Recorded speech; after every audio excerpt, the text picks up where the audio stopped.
So welcome everyone tonight, Saturday night, and Wan Pra as well, the full moon. When I was trying to think of what I might want to talk about tonight, I was remembering that a couple of days ago, morning reflection, Ajahn Panyo offered a few brief thoughts on contemplation of the body. We all had hoped he was going to say a little more than he did, but I have to fill in the blanks a little bit, but he introduced the importance of that topic and his growing commitment to really making that part of the regular practice. And so I thought I'd spend a bit of time rolling out a few ideas, thoughts about it, practices that I engage in on a regular basis. Because it's a contemplation of the body is a very basic, fundamental practice that is highly emphasized in the Thai forest tradition. Lumpur Pasano, has often particularly more in the early days and middle days of his teaching here, emphasized it over and over again in all of its different ways and aspects and means as essentially the core practice that he encourages both monastics and the lay community to take up.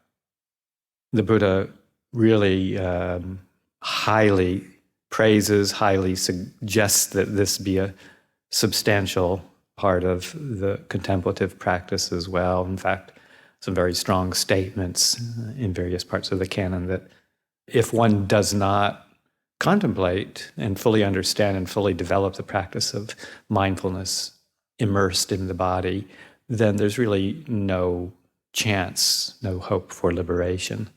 It's that key, having established the practice and fully developing this sense of what this body is and our sense of identification with it, and how craving, clinging, and confusion and delusion can be so wrapped up in it. And it's one of the most powerful, direct objects of meditation, subjects of meditation, towards helping to unwind all of that. So yeah, the confusion and the craving and the clinging that we experience in our lives, which, as we know from the Noble Truths, is essentially the cause of suffering, and the goal being to fully penetrate and understand and relinquish all the ways that we unskillfully relate to the body, and to develop insight into what it is and our identification with it. That is the key to liberation. And it takes a lot of unpacking, because we've packed a lot into it, into our experience, into our opinions of it, and the ways that we use this body. And it needs to be unpacked so that we can see it for what it truly is and use it as a tool. Because we just blindly follow the desires, the cravings that arise in our hearts and our minds, the wish for gratification, all for the reasons of wanting a truly stronger sense of security and contentment and happiness and gratification. And we use the body so much to try and accomplish that. Of course, it's not only the body, there's all the elements of the mind and those aspects too, but the body is where we can start to see it as it unravels day after day, month after month, year after year, in this constant confusing search for gratification, for stability, and for a place to kind of land and establish this sense of permanence, security, stability, and pleasure.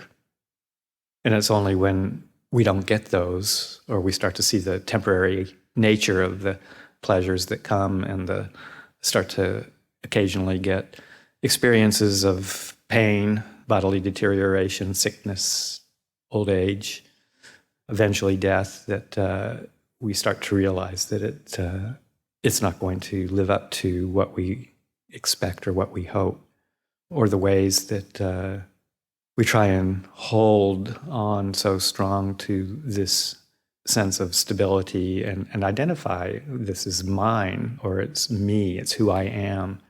And when that gets challenged, the fear, the anxiety that can rise from that. So who wouldn't want to be free of those? I mean, that's what I think all of us are doing, seeking here. We want to be free of those conditions, those reactions, those habitual ways of relating to our experience, particularly our bodily experience. Yeah, and just that kind of forming of the desire to not be just dragged around by our cravings and our fears and our anxieties, not to be controlled by those, particularly as they're expressed in terms of the bodily experience. So we devise ways. The Buddha has taught many ways that we can start to chip away at this attachment and this craving. That the two fundamental causes of dukkha, the underlying causes are this craving for pleasure, sensual pleasure, this craving for existence, and then also this craving to avoid unpleasantness, this craving to avoid pain. All these forms of craving are half the basis of the dukkha, the formation of the dukkha, and then this ignorance, this sense of just not knowing how our identification with this process controls our perceptual field and how that also contributes to the craving and the clinging that cause us so much suffering. So it's rooting up. We're trying to root up and root out the experiences of both craving and ignorance. And this is what the contemplations that the Buddha has given us around the body are aimed towards making a dent in. Ajahn Jeff has a really nice way of classifying some of the ways that we can relate to the bodily experience. I've always found it very useful to contemplate. He talks about 4 ways that we might be regarding the body. And the first 2 would be like regarding the body in an unskillful, but what we might call a positive way, which would be something like really admiring the beauty, the attraction that we can have. It's the way that sensual desire works towards regarding the body, always looking for the things that will excite and support and gratify tanha, the sensual desire, the way we attend to the body, always looking for and being fooled by some of the attractive aspects. That's what we focus our attention on, things that are, what we would normally consider attractive or beautiful. But that is a source of suffering because, of course, when that changes or when that's not available, then there's a lack. There's a feeling of lack. So there's this, what he would call unskillful, positive ways of regarding the body, because it gets us into trouble, even though it feels good in the beginning or feels good at times. And then there's unskillful, negative ways of regarding the body. And that's when, say, we talk a lot about poor body image or judging oneself or judging others based on the opposite appearance, the appearance of unattractiveness of someone's particular body or one's own particular body, and measuring and judging and comparing and developing a real complex around what's attractive, what's not attractive, and judging negatively others or oneself around that ideal leads to a lot of dukkha. Then he also describes skillful ways of regarding the body. Skillful negative ways would be some of the practices that we use to call attention to the reality of what the body is like the contemplation of the 32 parts of the body, or the cemetery contemplations, corpses that are, decaying. And these are pretty strong images, and they're often practices that are downplayed or not taught very much in the West because people develop such a negative reaction to them, and kind of, you can be accused of being a real downer, a killer of pleasure if you talk about these things too much. But they're a way to help neutralize this excessive desire, this excessive ignorant way that we can view the body, with this unskillful positive ways, only attending to that which is beautiful and missing that which is not so beautiful. So it's a way of cutting those rose-colored glasses that you like to wear to only see that which is evocative of desire. And if you're tired of being dragged around by that, then some of these practices, like the 32 parts, are a great way of neutralizing it, as long as you don't develop a sense of negativity around it, a sense of disgust to the point of turning it into a negative self-view, but neutralize those very strong, powerful ways that we have of seeing things the way we want to see them and not being very realistic about it. So these are skillful, but have the quality of negativity if they're taken too far. And then the skillful, positive ways of regarding the body would be seeing it as what it is. It can be used as a vessel for spiritual realization, as the Buddha suggests that we do. These contemplations of the body can be used to take us all the way to freedom through non-attachment, freedom through non-identification. And if we can develop that level of deep insight in regard to the true nature of the body, then that's a major doorway into relinquishment and freedom. So this is a skillful way of positively regarding the body. And there's a number of contemplations that help to encourage that and developing the pleasurable experiences that are also conducive to realization, like with meditation, using the body in that way to develop an alternative to the reliance on sensuality for happiness, develop an alternative through using the body as a tool for developing very peaceful, blissful, pleasurable, but in a spiritual sense, states of understanding the body.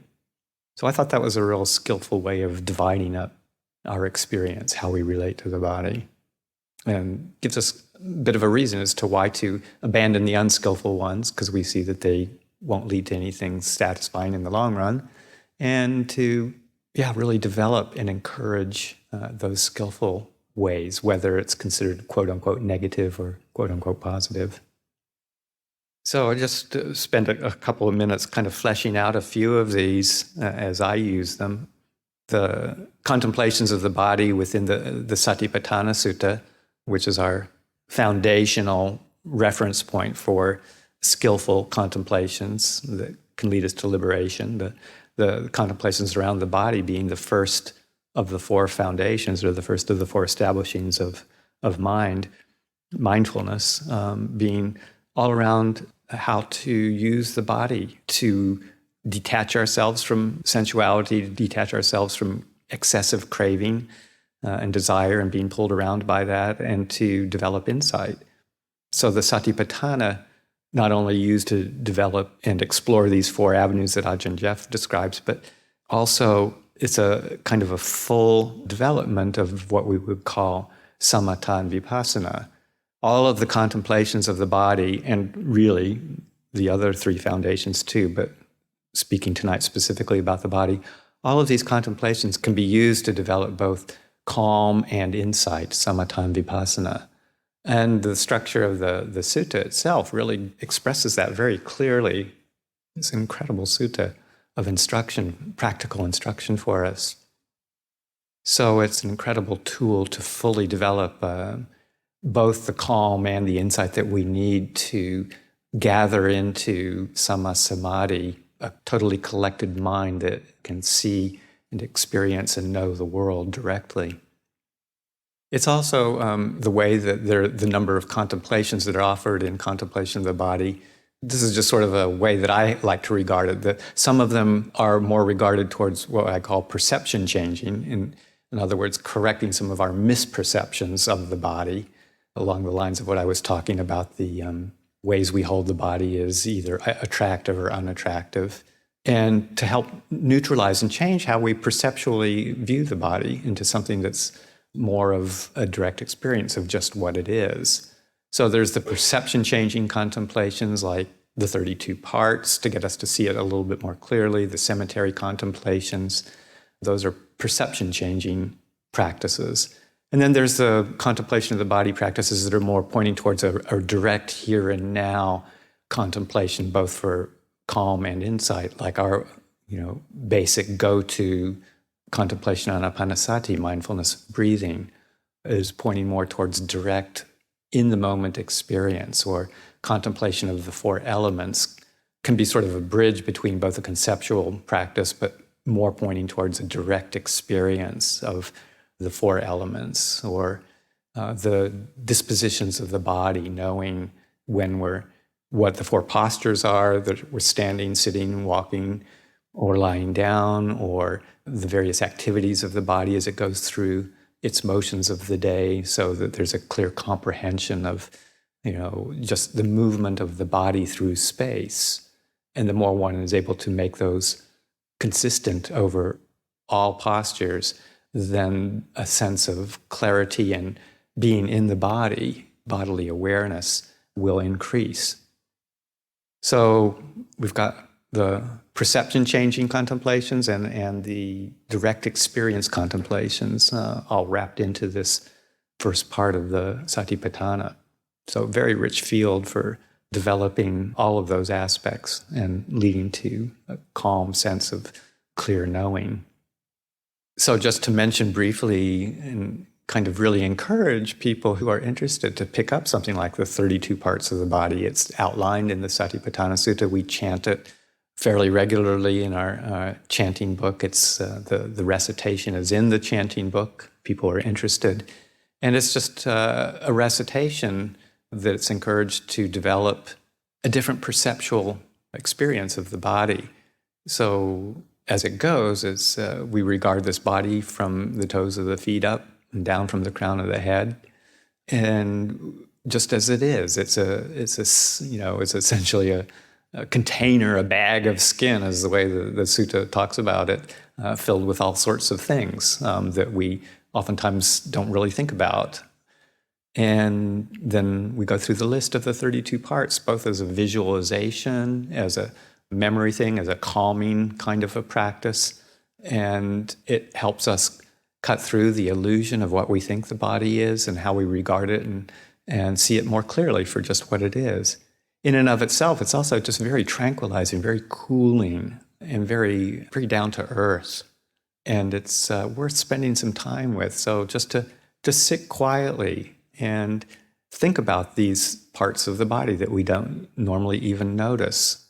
It starts with the 5 external parts of the body, which is part of the contemplation given to novices on their ordination. It's considered the basic fundamental contemplation that all budding monastics should take part of. And I think it's just equally valid for lay people who are interested in not being ruled by appearance anymore, people who want to see what truth is all about. So we just start with that visualization and that contemplation of hair of the head, hair of the body. And you can just visualize those aspects of the human body. So much time we spend on making the hair of the head look quite beautiful, the way we cut it, the way we trim it, the way we regard it, the amount of time we put into it. And it all works for a while you're younger, but as time goes on and the hair gets thin and gray and falls out and becomes less attractive, then if you've relied on that for some sense of self-identity or appearance or attraction, then it'll be sad when that all goes away. It'll be difficult. So regarding just what is it? It's just protein in long strands coming out of the head. And we can look at it with a sense of attractiveness and pleasure. But what happens when we look down at our meal in the restaurant and see the cook's hair in our food? It doesn't have quite the same appeal to it as it does when we're looking in the mirror or looking at somebody else who has quote-unquote attractive hair. So get a sense of realism around something like that, or the nails, the toenails and the fingernails that we can spend time dolling up and making look good. But again, think, when it gets older and those toenails are turning yellow and getting thick and hard to trim and maybe getting a bit of fungal infections or things like that, well, what happens to one's perception of the beauty of nails or teeth, nice straight white teeth that eventually maybe get crooked or maybe are always been crooked and turn yellow and maybe even start to fall out. What's really inherently attractive about teeth? Skin, that's the biggest one, I think, of the external ones. Just to realize that, that healthy, nice tight jaw line, that skin around it is going to sag, it's going to droop, and we'll start getting, dry skin and different kinds of infections. And so really, why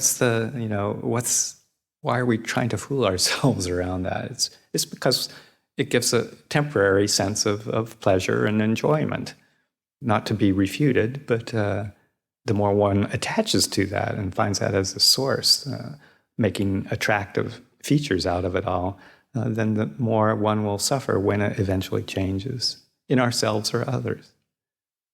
And that's just the surface. Then we've got all the internal organs, the kidneys and the heart and the liver and the spleen and all the membranes and the bones and the muscles and the sinews and all the internal organs like the intestines and the stomach, and then all the bodily fluids that the list goes through. So it's just a way of, hold on a second, what is it that I'm so attracted to here? What is it that I'm so scared about when it changes? What is it that I fear when it gets sick? What is involved? Well, it's all hair of the head, hair of the body, nails, teeth, and skin. What about when I'm comparing myself to other people, or thinking myself as really attractive, or thinking myself as really unattractive in regards to other people? And then you look at other people and think the same thing. Well, this contemplation is really good because all you have to do is say, oh, that's just hair of the head, hair of the body, nails, teeth, and skin. Over there, right here, over on the other side of the room. Just looking around and just seeing that's all it is. What's the big deal? So just to really encourage that, again, not as a way of becoming aversive and not as a way of saying that, one can't enjoy certain sensual pleasures, but just to notice the transiency of that. Is that where we want to stake our claim in terms of finding happiness in life in the long term? So contemplation of those 32 parts, just to cool things down, to neutralize, and just really encourage that. And to use it, whether you're a monastic, certainly if you're a monastic, but also as a layperson. And then to watch also how we regard the body and how we can start to change that way of orientation towards it as a source of pleasure and pain, and turn it into more of a source of insight and spiritual development, moving it into the positive and skillful ways of regarding the body. The 4 elements is one of the contemplations, too, that I like to spend time with and find that very useful just to help focus, say, when I'm walking back and forth to my kuti or on my walking path. And it's kind of a very simplified version of the 32 parts in a sense, and that it's grouping things according to the category of earth, water, fire, and air. And these can be more direct experiences, that somewhat abstract and conceptual, but that only goes so far, and used wisely can move into a very in-the-moment direct experience of the body. So that, say, walking up to one's kuti and just noticing the density of earth, all the bones and muscles and organs, everything can be consolidated into an experience of density, earthiness, solidity, and just noticing that, focusing on that as one is. You can do it in a sitting posture, of course. You can do it right now while I'm talking about it. But it's also quite a good way of focusing the wandering mind when one is walking to and fro, either in walking meditation or around the monastery or your own property. Just notice that earth quality and keep it simple like that. That's all it has to be. Or the fluidity, the motion, the water element, whether it's the direct water element like the various bodily fluids that one can experience, the tears or the mucus, the saliva, those very obvious watery things, or just the motion of the body, which is dependent on fluid. So noticing the swaying of the body back and forth as it moves along, trying to maintain balance, and that sense of motion. Or the airiness, the lightness that can be in the body at times, and not only the in and out breathing, the air moving in and out, but just that sense of vibration, of energy, of airiness. And then the heat element, warm, cold, energetic, metabolizing things, going along, heavy or dull after the meal. Those qualities of heat, cool, the fire element. So just basically breaking it down into that is developing a really direct experience, a here and now experience with the body that really starts to pull the attention into a very direct experience. The third step in the Anapanasati Sutta, I think, is a really important contemplation because it points out, in the Pali is sabakaya patisangvedi. Sabakaya meaning the entire body, patisangvedi meaning very sensitive to, or very sensitive to this entire body, fully experiencing this entire body. So that these contemplations help draw one into a full direct experience, not just an abstraction of this bodily and its bodily energies. And that's also the goal of just our general go-to anapanasati, noticing the in and out breathing as it helps to calm and tranquilize the body, but also pulls us into more of a direct energetic experience, moving from the tactile sensations of the body, like with the four elements, and then the breathing process itself, into more of the subtle body, the interior energetic patterns that we can feel as we get more and more sensitive. So all of these are pulling us in the direction of both changing our perceptions of how we regard the body and the ways that we fool ourselves, and into more of a direct moment, in the moment experience of the body. So as we do these and we develop these, we really, the sense of calming and peace and simplicity will come. That's the samatha practice, the settling. And with that clarity of mind, we can start to develop a bit more insight. And that's part of the satipatthana. Sometimes it's referred to as the refrain in each of the contemplations of the satipatthana, where the Buddha gives the instruction in this way. One regards the body in its external form or its internal form, essentially the bodies of ourselves, the bodies of others, how we regard them. One sees the body in this way. One contemplates the body in this way, externally, internally. One contemplates it in its arising and in its passing form, so that we see the constant change that the body is undergoing. And various things come into being, various experiences, bodily experiences come into being, and then they pass away. Health is there for a while, passes away. Illness might come upon us, and then it changes back to health. So vitality comes, and then it goes away. So contemplating the constant changing nature, even of the in and out breathing, contemplating that constantly changing rhythmic pattern, then one gets to see that there is not a fixed form of this body. It's a constantly moving, changing mass of experiences. And then the third part of that refrain is one that I bring into contemplation very often, and I think it's the culmination of the practice of the contemplation of the body, where the wording is like, or else mindfulness that, quote, there is a body, unquote. Mindfulness that there is a body is present to the extent needed for clear, direct knowing and mindfulness. So that kind of sometimes might sound a little bit, well, what's so big deal about that? There is a body. But it really points to that non-attached beginning of the separation of this quality of awareness, of pure knowing, from all of the experiences that we call the body.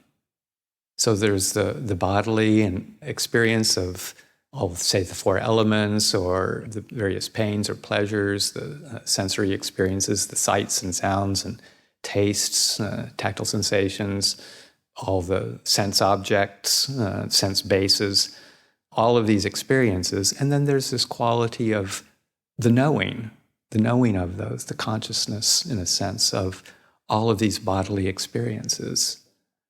And when one starts to develop these practices to their fullest extent, there starts to become this separation of the knowing quality and then the experiences that is the subject or the object of the knowing quality.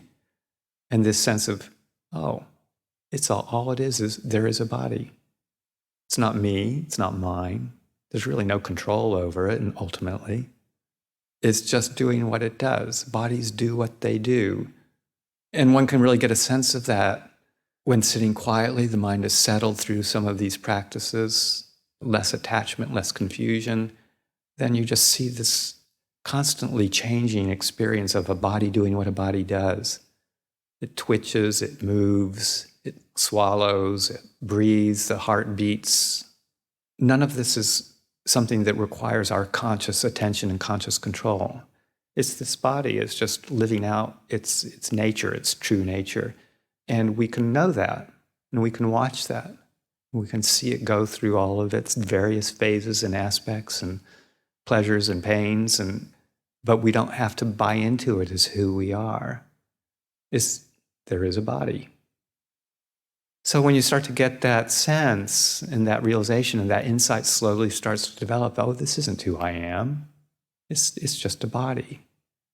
And there's this knowing that can know that. And then you start to stay with that knowing quality more and more and develop it not only around the body, but of all the aspects of mind, all the feelings and perceptions and ideas and attitudes and thoughts and emotions. All of these things, we can develop that sense of knowing quality in regard to these various aspects of our experience and see it as something that is universal throughout all of these body and mind experiences.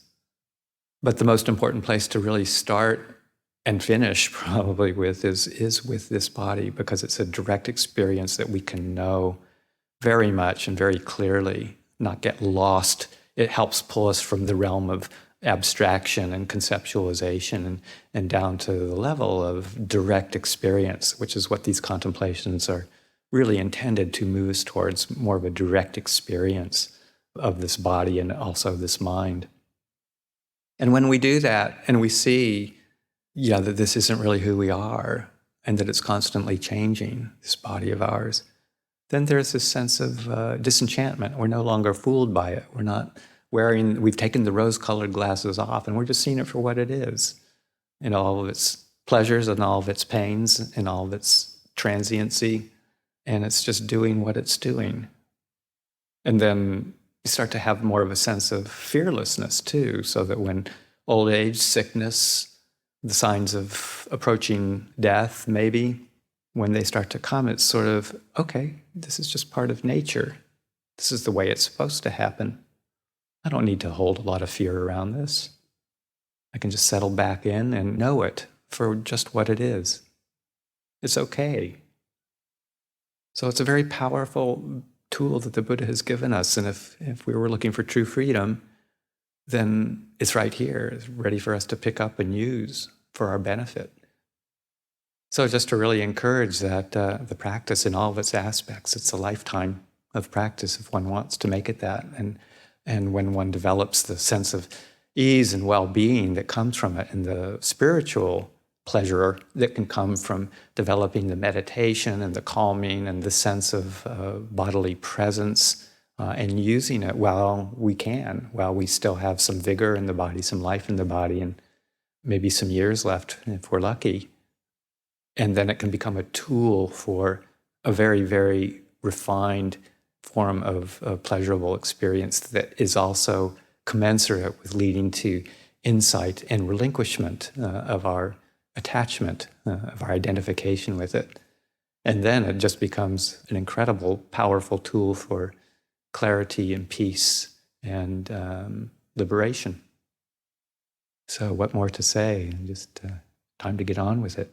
We'll leave that for tonight's contemplation.